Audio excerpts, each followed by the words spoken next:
MSSD BARM at your service. Assalamualaikum at magandang araw mga kabangsamoro. Isang malaking hakbang tungo sa mas mabilis, mas maayos at mas transparent na serbisyong panlipunan ang inilunsad ng MSSD, ang kauna-unahang Unified Beneficiary Data Management System o BDMS. Inulunsad ito noong April 28, 2026 sa Sharif Kabunsuan Cultural Complex dito sa Cotabato City bilang bahagi ng digital transformation ng serbisyong panlipunan sa Bangsamoro. Sa ilalim ng temang One Bangsamoro Family, One Verified Record, Coordinated Bangsamoro Support, ang BDMS ay isang centralized digital platform na hindi lamang nagsasama ng datos kundi nagmo-monitor at namamahala sa records ng mga benepisyaryo ng iba't ibang programa ng MSSD. Layunin nitong alisin ang duplication ng records, pabilisin ang paghahati ng serbisyo at gawing mas transparent, epesyente at data-driven ang mga programang panlipunan sa buong rehiyon.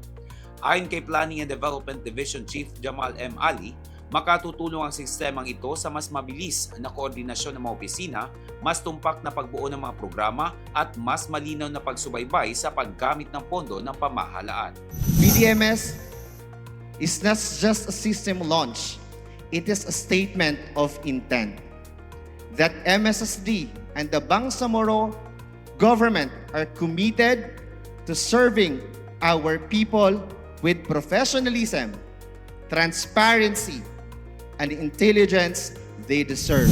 Samantala, binigyang diin ni MSSD ni Sir Raisa H. Jajuri na higit pa ito sa isang simpleng technological upgrade.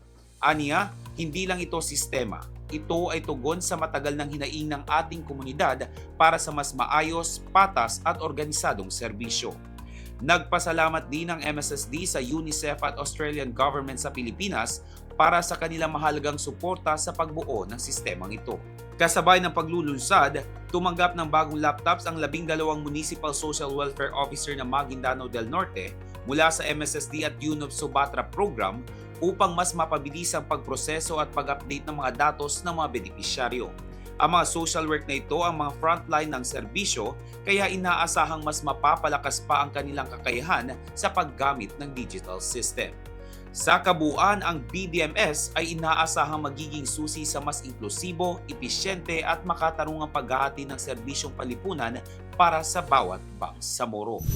At yan ang ating update sa ngalan ng MSSD Regional Communications Team. Ako po si Aljabar A. Musa ng Bangsamoro Muna, MSSD at your service.